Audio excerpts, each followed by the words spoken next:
அப்பா, என்னம்மா? இந்த நாட்டுல நிறைய கஷ்டப்படுறவங்க இருக்காங்கல்லப்பா. ஆமா, அவங்க ஏன்பா கடவுள் நல்லதெல்லாம் செய்ய மாட்டாரு? அவரு செய்வாருமா. ஆனா அதை ஏத்துக்கிற நல்ல நேரம் தான் அவங்களுக்கு அமையல. அப்படியா? எப்படி? உனக்கு சொன்னா புரியாது, வா காட்டுறேன். பாப்பா. வாழ்க்கையில ரொம்ப கஷ்டப்படுறவரு ரோட்ல நடந்துகிட்டு வராரு, கடவுளை வேண்டிக்கிட்டே வராரு.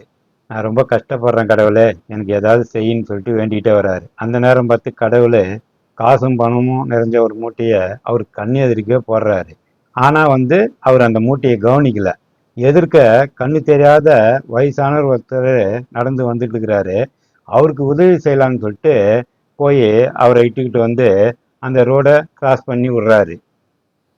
கண்ணு தெரிஞ்சவங்களே ரோட்ல தட்டு தடுமாறி நடக்கிறாங்களே, இந்த கண்ணு தெரியாதவங்க எப்படி நடக்கிறாங்க அப்படின்ட்டு நாமளும் கொஞ்ச நேரம் கண்ணு தெரியாத மாதிரி ரோட்ல நடந்து பார்ப்போமா அப்படின்னு சொல்லிட்டு அவரு கண்ணை மூடிக்கிட்டு கண்ணு தெரியாத மாதிரி அப்படியே தடவிக்கினே போறாரு. அவருக்கு மட்டும் அந்த மூட்டை கிடைக்கணும்னு அவருக்கு விதி இருந்ததுன்னா அவரு கண்ணை திறந்துன்னு போயிருப்பாரு. அவருக்கு கிடைக்கக்கூடாதுன்னு விதி இருந்தது. அதனால அவர் கண்ணை மூடின்னு போய் மூட்டையே கிராஸ் பண்ணி போயிட்டாரு. மூட்டையை கிராஸ் பண்ணி போயிட்டு, அப்பா, கண்ணு தெரியாதவங்க ரோட்ல நடக்கிறது ரொம்ப கஷ்டம்தான்பா அப்படின்னு சொல்றாரு.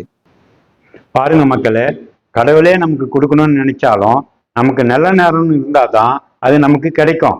நல்ல நேரம் நமக்கு அமையிற வரைக்கும் நாம கொஞ்சம் பொறுமையா தான் இருக்கணும். இந்த வீடியோல இருந்து நம்ம தெரிஞ்சுக்கிறது இந்த விஷயம்தான்.